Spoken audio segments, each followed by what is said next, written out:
টিজ খুব তাড়াতাড়ি এসভিএফ সিনেমাসগুলোতে অন্তত দেখানো শুরু করা হোক। কেননা এখন কিন্তু অডিয়েন্স বুমেরাং এবং অযোগ্য দুটো সিনেমাই দেখতে যাচ্ছে। সেই অডিয়েন্স যদি তুফান নিয়ে ইন্টারেস্টেড হয় টিজ দেখার পরে, তারাও নিশ্চয়ই সিনেমা হলে সিনেমাটা দেখতে আসবে।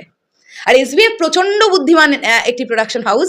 আমরা জানি তারা কিভাবে মানে প্রমোশন করতে হবে ছবির, সেটা খুব ভালোভাবে জানে।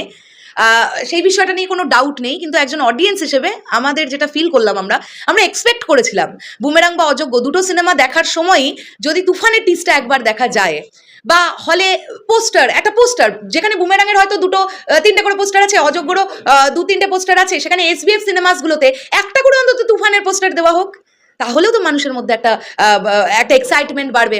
এগুলো ডেফিনেটলি হবে, এগুলো হওয়ার সময় চলে যায়নি, কিন্তু যত আগে থেকে করা যায়, তাই না, যত আগে থেকে করা যায়। এত বড় গ্র্যান্ডারের ছবি তো ন্যাচারালি আমরা বাংলায় খুব একটা দেখতে পাই না। তাই এটাই রিকোয়েস্ট করব যে দয়া করে